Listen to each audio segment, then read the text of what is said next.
La parole est à Madame Louise Morel pour le groupe démocrate.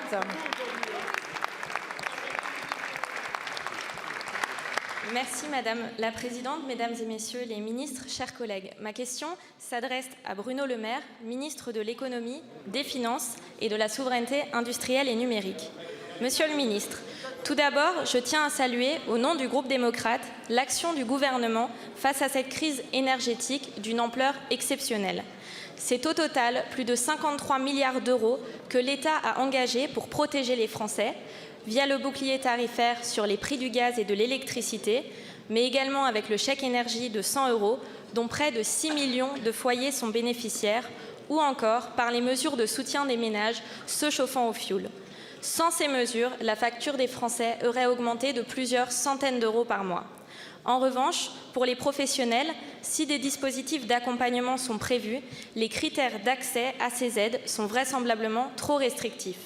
Partout sur nos circonscriptions, des artisans, des chefs d'entreprise et d'industrie déplorent le critère du coût de l'énergie fixé à 3% du chiffre d'affaires.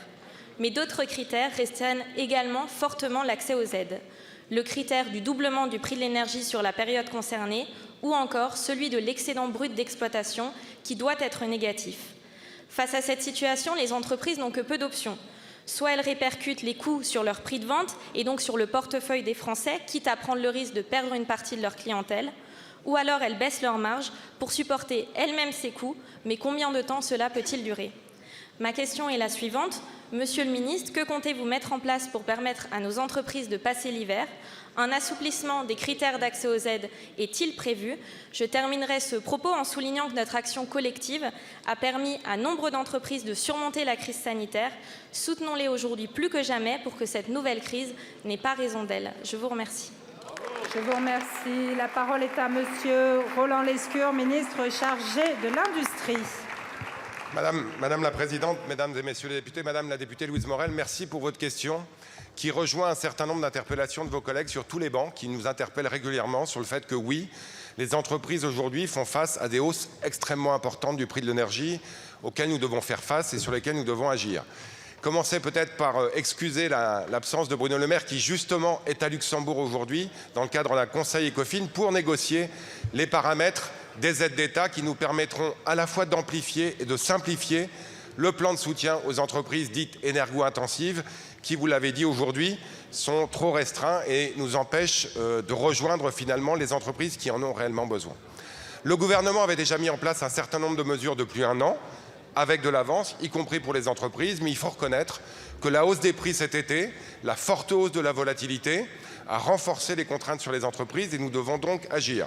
Bruno Le Maire à Luxembourg, Agnès Pannier-Runacher était à Bruxelles vendredi pour, dans le cadre du Conseil de l'énergie, négocier un certain nombre de modifications du marché de l'énergie. Contrairement à ce que j'ai entendu tout à l'heure, ce Conseil a fait des progrès et j'espère que dans les jours qui viennent, nous pourrons vous le prouver. Enfin, nous intervenons aussi directement auprès des entreprises.